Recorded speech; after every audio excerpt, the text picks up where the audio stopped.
The death of a music star who just struck my heart, that I love, and a guy that I should credit. Today we honor his legacy in remembering one of the best.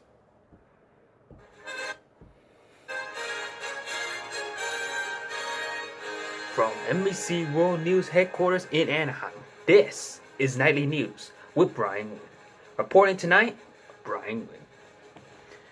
Hello and welcome to a rather sad story on Nightly News. My name is, as you know, Bryan. I'm coming on the air today to discuss a very important story. Now, this is the only story I get to be sitting down at my desk.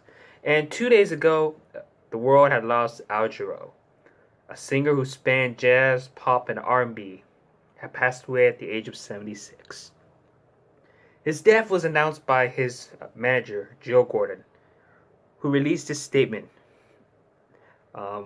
He was really one of the most creative vocalists who ever lived, and his voice was like an instrument. Now, this death brought me the sad news that we have lost a person who have inspired me to listen to jazz, pop, and R&B.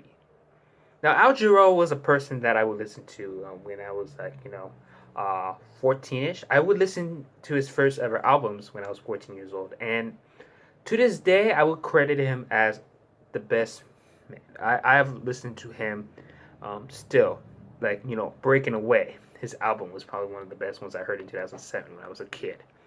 He still won the Grammys in 1978, which truly was a masterful thing that made me feel proud. And I'm proud of that. It just makes me feel good. When you look at, Jarreau as a whole, you can see how much his legacy has been. And today, the nation mourns Jarreau. It's been 2 days that he had passed away.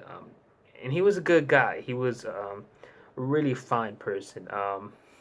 And I have to say, I would listen to his pop and R&B. And he motivated me to start up the jazz, pop, and R&B feeling. Because, I'm a huge jazz, pop, and an R&B person. So whether it is you guys listen to jazz, pop, or R&B, think of Jarreau as one of the most credited persons to have ever lived on this earth. One of the famous interview quotes he said was this: "I grew up in Milwaukee, and I took it all in. I want it all. Don't cut me off at the pass and say I can't listen to Monday Waters just because I'm a jazzer. Or I can't listen to Garth Brooks because I'm a jazzer. Get out of here." And one of the most credited voices, I have to say, was Tiara Sutton. She said this at the funeral service. They said, "He was one of the most creative vocalists who have ever lived. His voice was like an instrument." To this day, he is survived by his wife, the former Susan player, his son Ryan, 2 brothers, Marshall and Embry, and his sister, Rosemary Freeman Jarreau. May their prayers and their thoughts go out to them. As for you in the audience, what are your thoughts on this story? I do hope you understand how much his death meant to me and, his legacy may hold.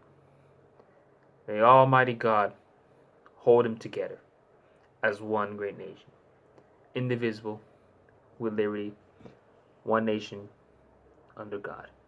Thank you for listening.